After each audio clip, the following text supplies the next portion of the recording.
Hello welcome students.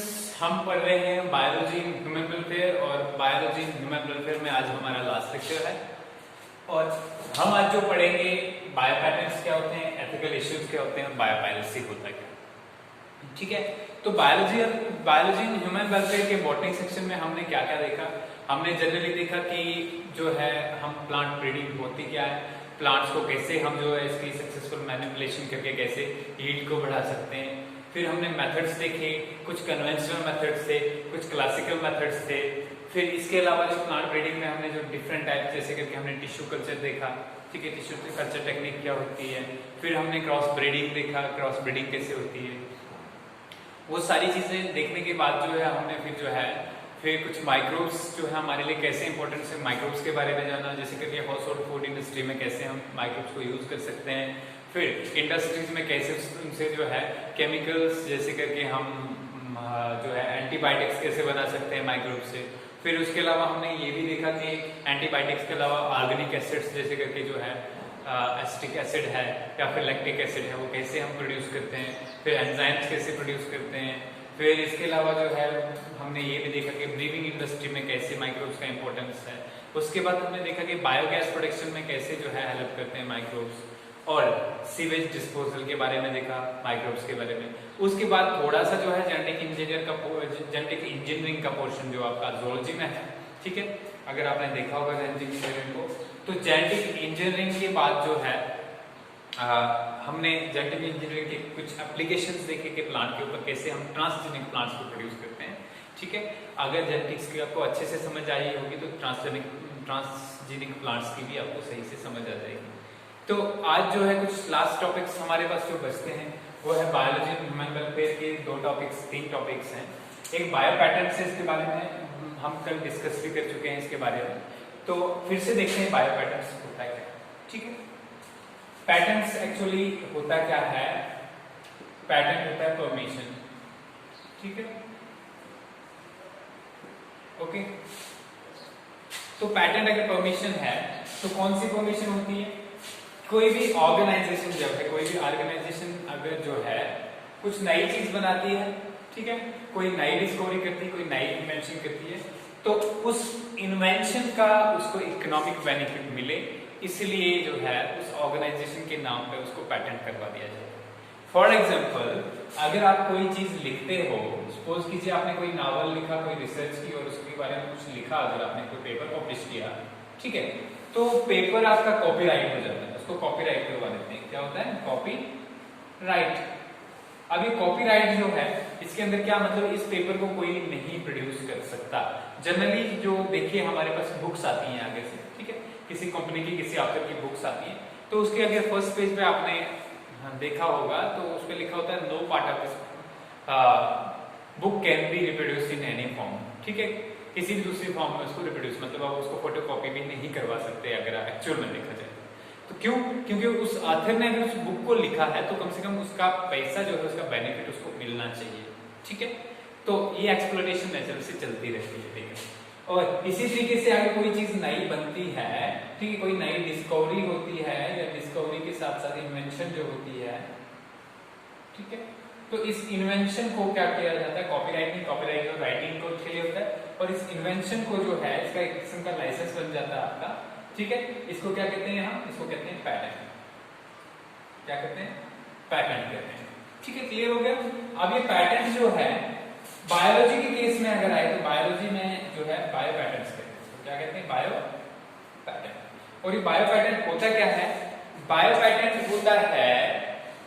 होता है जब गवर्नमेंट आपको परमिशन प्रोवाइड कर देती है, ठीक है, या राइट, एक किस्म का परमिशन का मतलब यहाँ पर हम राइट कह सकते हैं। इसको क्या कह सकते हैं, राइट, हक का।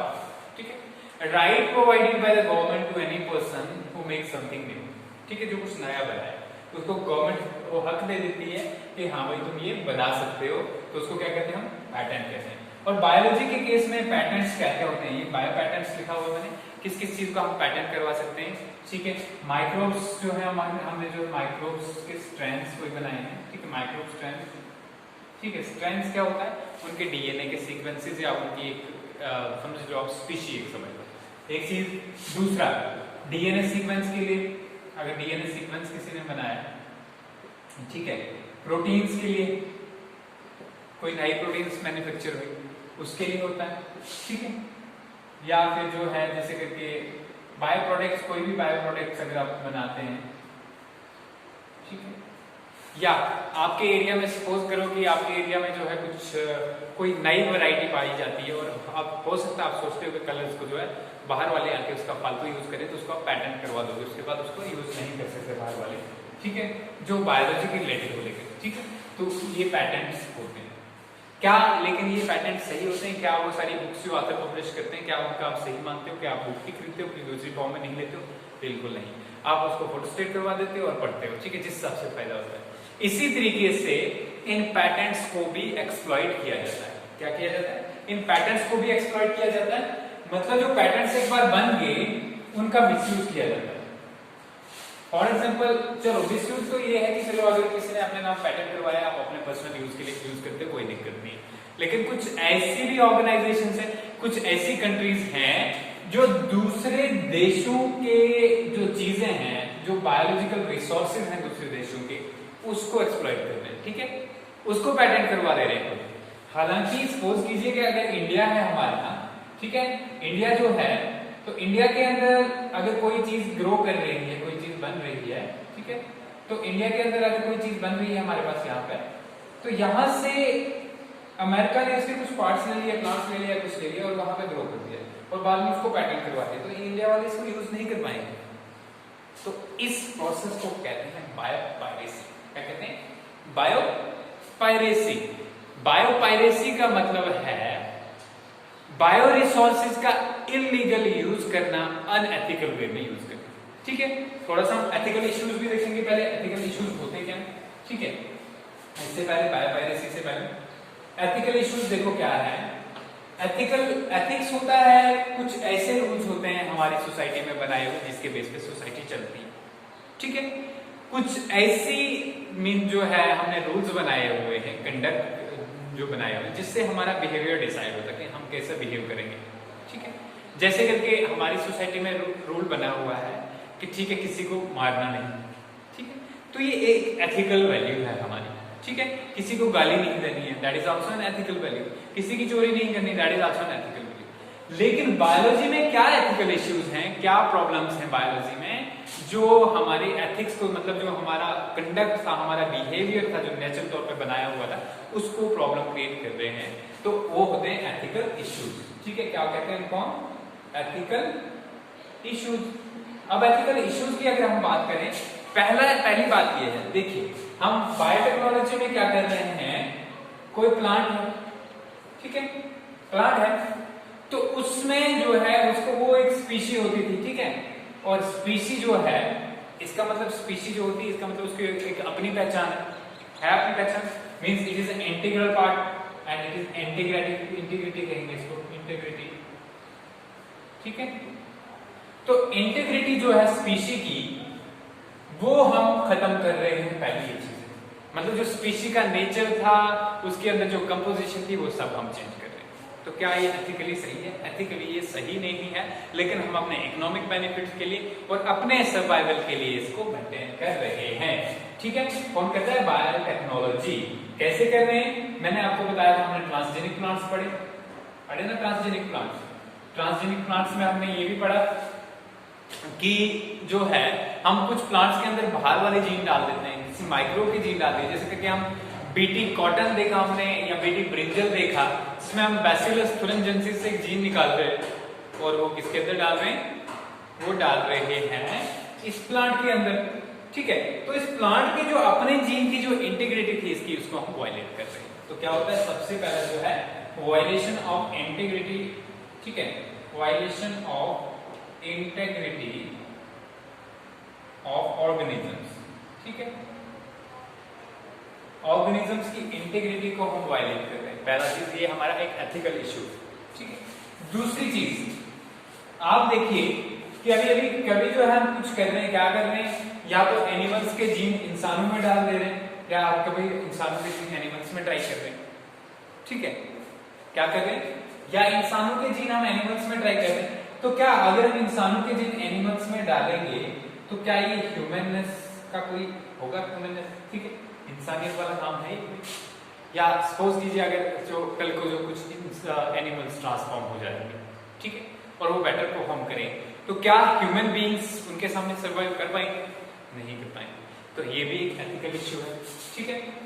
अब दूसरी चीज हम क्या कर रहे हैं, हमने देखा कि कुछ ऑर्गेनिजम्स को हम लेके जैसे करके लाइकोबैक्टीरियम डोमिनिफिकेंस को उठाया और उसके अंदर जीन इंट्रोड्यूस किया और उसके अंदर जो है मल्टीप्लाई करवा रहे हैं उस जीन को, तो हम इसको फैक्ट्री के तौर पे यूज कर रहे हैं। तो हम ऑर्गेनिजम्स को फैक्ट्रीज के तौर पे यूज कर रहे हैं सिर्फ अपने बेनिफिट के लिए। एक इंसान ही है कि जो सब कुछ कर पाए, इसके लिए हम लिविंग ऑर्गेनिजम्स को क्या कर रहे हैं, अपने बेनिफिट के लिए उनसे जितना जैसे फायदा हो सके वो उठा रहे हैं। This is also an ethical issue related to biotechnology. ठीक, समझ आ गई एक ही चीज। अब बायोडायवर्सिटी को रिस्क है, इससे इसको रिस्क है बायोडायवर्सिटी। एक और एथिकल इश्यू क्या है कि बायोडायवर्सिटी को रिस्क है। ये बायोडायवर्सिटी क्या बला है, ठीक है, बायोडायवर्सिटी जिनका जो है एनवायरमेंटल साइंस है उनको पता होगा बायोडायवर्सिटी होता है। बायोडायवर्सिटी होता है the variety of living organism existing in an area. किसी एरिया में जो वैरायटी है लिविंग ऑर्गेनिज्म की जो उस एरिया में एग्जिस्ट कर रही है उसको क्या कहते हैं, बायोडायवर्सिटी। अब बायोडायवर्सिटी को कैसे हम रिस्क पहुंचा रहे हैं, ठीक है, it is a risk to biodiversity, risk to biodiversity. कैसे रिस्क है, कैसे एक्सटिंक्ट होगी? देखिए हमने क्या बनाया, बीटी कॉटन। बीटी कॉटन से क्या हुआ, पेस्ट जो उसके ऊपर बन रहे थे वो क्या हो रहे हैं, खत्म हो रहे, मर रहे हैं। तो ऐसा भी तो हो सकता है अगर इस कॉटन जो है इसके पोलन ग्रेन है किसी दूसरे प्लांट के साथ रिएक्ट कर रहे हैं तो वो कल को जो है वो भी जो है रेजिस्टेंट हो जाएगा, रेजिस्टेंट। इस तरह धीरे धीरे सारे प्लांट्स अगर रेजिस्टेंट हो जाएंगे तो ये एक पेस्ट की वैरायटी तो खत्म हो जाएगी। तो बायोडायवर्सिटी जो है इसके लिए रिस्क क्या है कि हम इस केस में बहुत सारे एनिमल्स प्लांट्स को खत्म करने की कगार पे पहुंचा रहे हैं, ठीक है। चाहे वो पेस्ट हैं, बेशक वो हमारे लिए हार्मफुल थे लेकिन वो किसी इकोसिस्टम का हिस्सा तो थे, ठीक है, वो इकोलॉजी का हिस्सा तो थे, वो हमारे एनवायरनमेंट का हिस्सा तो थे, ठीक है। तो ये जो है एक दूसरा एथिकल इश्यू है, ठीक है, ये हो गया। इसके बाद सपोज कीजिए कि जैसे करके जो है हमारे अंदर माइक्रो ऑर्गेनिज्म जाते रहते हैं, हम कुछ खाते रहते हैं तो हमारे अंदर जो है मोस्टली हमारी बॉडी जो है कवर्ड है स्किन से, तो मोस्टली ये है कि हमारा माइक्रो ऑर्गेनिज्म हमारे अंदर एंटर नहीं कर सकते, ठीक है। मोस्टली जो है या तो वो जो है हमारी सांस के थ्रू, एयर के थ्रू जाते हैं, ठीक है, या तो हमारे माउथ के थ्रू जाते हैं, या तो रिप्रोडक्टिव पार्ट के थ्रू जाते हैं, ठीक है। अब क्या है, जो माउथ के थ्रू कुछ जाते हैं वो गट में पहुंचेंगे, ठीक है, और वहां पे अगर सपोज कीजिए जैसे करके हम एंटीबायोटिक रेजिस्टेंस बना रहे हैं, एंटीबायोटिक्स का यूज कर रहे हैं, ठीक है, बहुत सारी चीजों का यूज कर रहे हैं, तो इस तरीके से जो माइक्रो ऑर्गेनिज्म अगर वो एंटीबायोटिक रेजिस्टेंट हो गए तो सोचिए तो हम तो मतलब जो है इंसान तो नेचुरली खत्म हो जाएगा, ठीक है। तो ये सारी चीजें जो है ये सारी क्या है, एथिकल इश्यूज हैं जो बायोटेक्नोलॉजी की वजह से है, जेनेटिक इंजीनियरिंग की वजह से है, जो है हम इंटीग्रल पार्ट जो है चेंज कर रहे हैं, इंटीग्रिटी चेंज कर रहे हैं किसकी, लिविंग ऑर्गेनिज्म की, तो उसकी वजह से हो रहा है। इसके बाद है हमारे पास बायोपायरेसी, ठीक है। बायोपायरेसी क्या होता है, बायोपायरेसी, ठीक है, पायरेट्स होता है लुटेरे, और बायोपायरेट्स का मतलब जो है जो बायोलॉजिकल ऑर्गेनिजम्स और जो बायोलॉजिकल हमारे पास स्ट्रेंथ्स हैं या किसी कंट्री के पास स्ट्रेंथ्स हैं उनको एक्सप्लॉइट करें, ठीक है, उनको वायलेट करें, उनके रूल्स को जो है एथिकल इश्यूज को या फिर जो है उनका जो हक था उसको वायलेट करें बायोलॉजिकल रिसोर्सेज वाला, तो उसको क्या कहते हैं, बायोपायरेसी, ठीक है। अब नेचुरली मैंने आपको क्या बताया था, हम पैटेंट करवाते हैं चीजों को, तो इस पैटेंट के चक्कर में बहुत सारी कंट्रीज ने क्या किया, ठीक है, ठीक है, इन्होंने दूसरी कंट्रीज के रिसोर्सेज को पैटेंट करवाना शुरू किया या दूसरी कंट्री से रिसोर्सेज ले लिए अपने, ठीक है। तो एक मतलब लुटेरे वाला ही काम किया उन्होंने, बट क्या लुटेरे वाला काम क्या लूट रहे हैं, वो लूट रहे हैं बायो रिसोर्सेज कंट्रीज, ठीक है। जैसे करके सपोज कीजिए मेरे पास 10 नए प्लांट्स की वैरायटीज है जो किसी को पता नहीं, ठीक है। और कल को कोई एक बाहर से फॉरेनर आता है और वो मेरे पास कुछ दिन बैठने के बाद जो है उसको उन प्लांट के बारे में जानकारी लेता है, उसको पता चल जाता है, तो वो जो है मुझसे उन प्लांट्स को ले जाता है और बाद में फाइनली वहां पे जाके उनको क्या करता है, पैटेंट करवा देता है। कल को इन केस, क्योंकि मैं इंडिया में हूँ, ठीक है, कल को इन केस अगर इंडिया में इन प्लांट्स की जरूरत पड़ती है, इनसे कोई केमिकल्स जो रिलीज हालांकि जो वो निकल रहे हैं, ठीक है, जो उनके मेडिसिनल प्रॉपर्टीज हैं हमको रिक्वायर्ड होंगी, तो हमको पहले उनसे परमिशन लेनी पड़ेगी, उसके बाद हम उनसे मेडिसिन बना सकते हैं। हालांकि रिसोर्सेज किसके थे, हमारे थे। तो इस चीज को क्या कहा जाता है, बायोपायरेसी। अब बायोपायरेसी की अगर हम बात करें, कुछ मैंने यहाँ पे देखा हुआ है, इजिप्शियंस जो थे 3500 साल पहले जो है 3500 में, ठीक है, 3500 साल 3500 ईयर्स अगो क्या करते थे वो, जैसे कहीं मिलिट्री एक्सपीडिशन पे जाते थे, लेकिन मींस के कहीं पे अगर जो है दूसरे कंट्री या उस वक्त छोटे छोटे जो है स्टेट्स हुआ करती थी, तो उन स्टेट्स में जब एक्सपीडिशन पे जाते थे तो वहां से डिफरेंट प्लांट के वैरायटीज लेके आते थे, ठीक है। तो ये इजिप्शियंस का काम था, वो तब से बायोपायरेसी चल रही, तब से वो रिसोर्सेज को एक जगह से दूसरी जगह ले जाते। इसी तरीके से जो है बात करें, अगर डार्विन की बात करें, वो जो है गैलापागोस आइलैंड है, ठीक है, उस पे क्या गया, उस पे जो है एक टूर पे गया, ठीक है, और उसको कहा कहते हैं वॉयेज ऑफ बीगल, क्या कहते हैं, वॉयेज ऑफ बीगल कहते हैं। तो वहां पे उसको उस गैलापागोस आइलैंड पे जो कुछ पसंद आया उसने वहां से लेके, ठीक है, अपने घर ले लिया, ठीक, ये हो गया। इसके बाद कमोडोर पैरी था, ठीक है, उसने भी जो है बहुत सारी दुनिया से, जो बहुत सारे एरिया से प्लांट्स को उठा के यूएस में ले लिया, कहां ले लिया, यूनाइटेड स्टेट्स में ले लिया। अब अगर रॉयल बोटेनिकल गार्डन की आपने बात सुनी होगी, बिल्कुल सुनी होगी, अगर 11th का आपको डायवर्सिटी का चैप्टर याद हो, ठीक है, डायवर्सिटी इन लिविंग ऑर्गेनिज्म, जब हम पढ़ रहे थे वहां पे, जो 11th के अंदर जब आपने पढ़ा टेक्सोनमिक एड्स पढ़ा, तो उसके अंदर आपने बोटेनिकल गार्डन पढ़ा होगा, ठीक है। तो रॉयल बोटेनिकल गार्डन क्यों, इंग्लैंड के अंदर, ठीक है, सबसे बड़ा बोटेनिकल गार्डन है और उसके अंदर सबसे बड़ा हर्बेरियम भी है, ठीक है। और ये रॉयल बोटेनिकल गार्डन वालों ने क्या काम किया, ब्राजील से रबर को उठा के साउथ ईस्ट एशिया में डाल दिया, ठीक है। तो क्या हुआ, एक्सप्लॉयटेशन हुई, मतलब जो ब्राजील में ही हुआ करता था अब साउथ ईस्ट एशिया में सबसे ज्यादा पाया जाता है, तो किसको नुकसान हुआ, ब्राजील को नुकसान हुआ। इसके बाद इन्होंने क्या काम किया, सेम इन्होंने किनकोना जो है एक प्लांट होता है, इसको बोल्विया से उठा के इंडिया में लगा दिया, तो नुकसान किसका हुआ, बोल्विया का, बेशक इंडिया का फायदा हुआ, लेकिन जो चीज जिसकी है कम से कम उसको तो बेनिफिट मिले, उसके बाद नेक्स्ट दूसरों को मिले, ठीक है। तो इसके अलावा एक रिचर्ड शटल नाम का एक जो था, ठीक है, एक्सप्लोरर था, ठीक है, एक तो बॉटनिस्ट कहा जाता है उसको, तो बहुत सारे ट्राइबल एरियाज में गया, और ट्राइबल एरियाज में जो जाने के बाद जो है क्या हुआ, उसने वहां के लोगों को दोस्त बना लिया और थाउजेंड्स के हिसाब से प्लांट्स जो है उनके स्ट्रेंथ्स जो है वो लेके गया, उनको एक्सप्लोर किया उसने, ठीक है। तो ये जो है ये क्या है, बायोपायरेसी। अब बात करें इंडिया की कुछ बायोपायरेसी की, तो इंडिया की लगभग 22 वैरायटीज ऐसी हैं, 22 प्लांट की वैरायटीज ऐसी हैं जिसको एक्सप्लॉइट किया गया है, ठीक है, जिसमें क्या क्या आता है, जैसे कि बासमती आता है, ठीक है, फिर इसके बाद जो है साइनमम आता है, ठीक है, तो ये जाता है, क्लूज आता है हमारा, ठीक है, क्लूज आता है, इसके अलावा टर्मरिक आता है, नीम आता है, इन सबको नीम जो है, टर्मरिक जो है, हालांकि ये इंडिया के थे, लेकिन क्या किया गया, इनको जो है बाहर वाले देश के लोगों ने जो है क्या कर दिया, इनको कर दिया पैटेंट, ठीक है। तो प्रॉब्लम होगी किसके लिए, इंडिया के लिए। अगर ऐसे हम बात करें कुछ कुक्ड सीरियल की, नेस्ले इंडिया को जानते हो, ठीक है, जैसे कि मैगी आती है, या नेस्ले मिल्क भी आता है, या लैक्टोजन छोटे बच्चों के लिए दूध भी आता है नेस्ले का, ठीक है, तो बहुत सारी चीजें रहती है। तो नेस्ले इंडिया ने क्या किया, नेस्ले इंडिया ने वेजिटेबल पुलाव को जो है, वेजिटेबल पुलाव इसको पैटेंट करवा दिया, जो कि इंडिया में जो थाउजेंड ईयर से हम इसको खाते आ रहे थे, लेकिन बाहर वाले देशों ने इसको पैटेंट करवा दिया, तो अब जो है मीन्स हम इसको बाहर तब ही बेच सकते हैं जब हम नेस्ले इंडिया से परमिशन लें।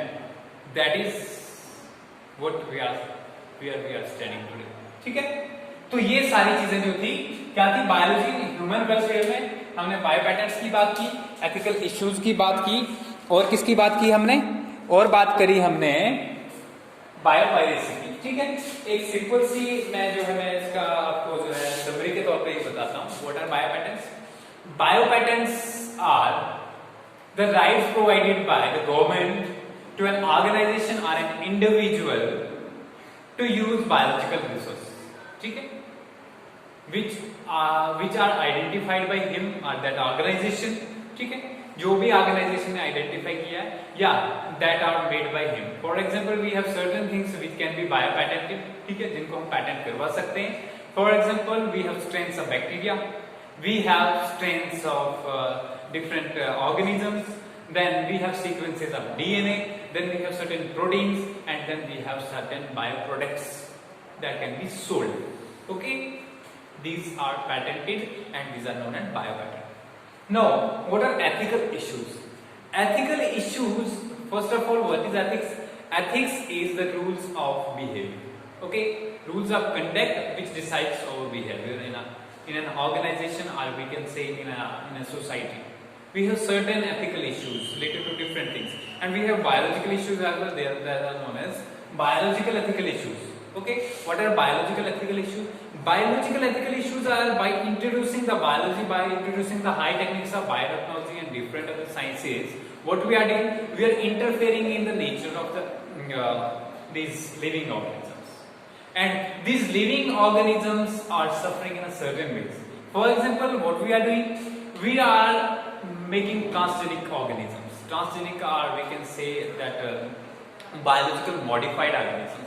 What are biological modified organisms? Biological modified organisms are those organisms whose sequence, DNA sequence has been changed। DNA sequence has been altered by employing the genetic engineering methods। And what happens actually? When we alter the sequence of these organisms, what happens? That their integrity, that is their individuality, which was their species difference from the other species, that changes, and something that is interrelated between the species that whose gene has been inserted inside it। Okay, that is the problem। One problem is that, another problem is that we are reducing organisms to just factories। We are just getting whatever we can from them।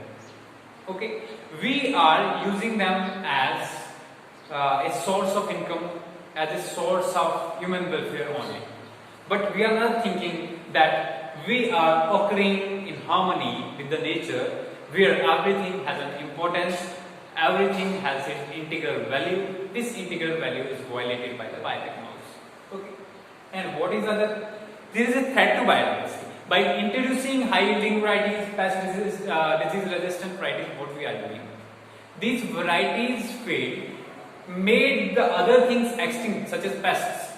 For example, we have made BT cotton, and what BT cotton does, when the pest interacts with the BT cotton plant, it dies। And similarly, if similar type of organism we are going to produce similar type of organism in future, what will happen? That those pests which were specifically feeding on that plant only will get extinct, and our biodiversity will be reduced। Okay, and we will lose several species in this way। And then we are having what? Human gene interference। Sometimes what we are doing, we are inserting human gene into certain animals and other things, and that is not, and this will change the human nature and what we are acting like। Okay, that is all about ethical issues। Now, what is biopiracy? Biopatents are violated all over the world। What is being done? Certain countries have their specific or their separate identity for different type of bioresources। Certain countries have different resources, and they have owned means this from their ethnicity। Okay, and what happens recently? we can see the developed nations. Developed nations are taking these resources, bioresources from that country and making the patent from it. And what happens actually? The country that is the native place for the bioresource is getting nothing from that. In fact, some other country that has no database about that thing or that has no bioresources related to that species are getting benefit from it. For example, we have the strain of basmati rice that are patented by the USA. Then we have clues here. Then there is neem, turmeric, which are patented by the other countries, and it makes a loss to the economic value of those countries as well. This is all about biopatents, ethical issues, and biopiracy. And our chapter ends here. We will be looking for next chapter. Maybe we will start the first chapter that is left and incomplete. Okay.